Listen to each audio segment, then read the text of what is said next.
I, Donald John Trump, do solemnly swear. He defied expectations not once but twice. I think many of us know that it is impossible for him to be the president again. Donald Trump is president again, and he's quickly making many of his proposals a reality with the help of the Department of Government Efficiency, led by Tesla CEO Elon Musk. In 2016, Trump campaigned on draining the swamp. And we are going to drain the swamp.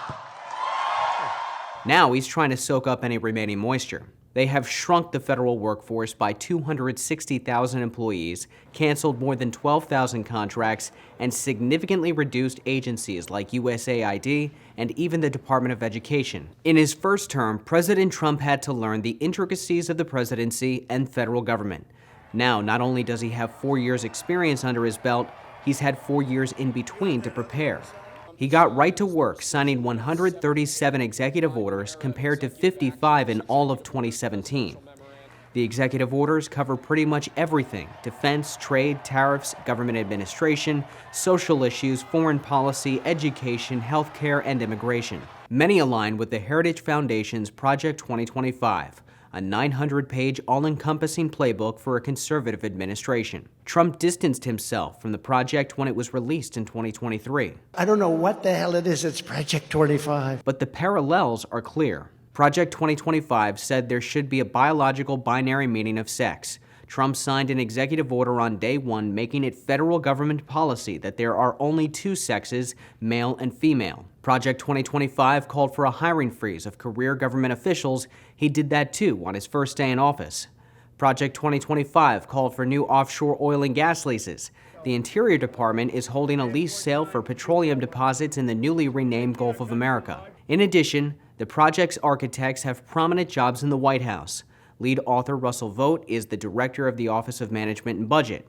Peter Navarro wrote the section on tariffs and is now the director of Trade and Manufacturing Policy. Brendan Carr wrote a chapter on reforms to the FCC. He now chairs the FCC. Project 2025 said the administration must, quote, dismantle the administrative state. Cabinet secretaries and the Department of Government Efficiency are working on that, but the courts have blocked many of their efforts. That includes at least 17 nationwide injunctions.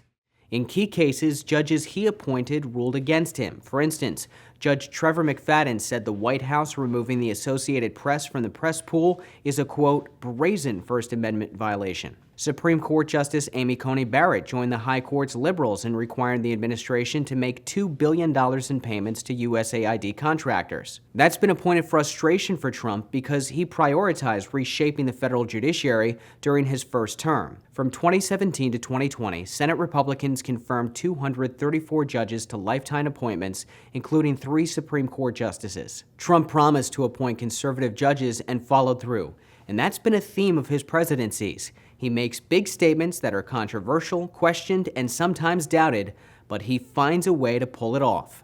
We are going to build the wall 100%. In 2016, Trump said he was going to build a wall. He built 458 miles.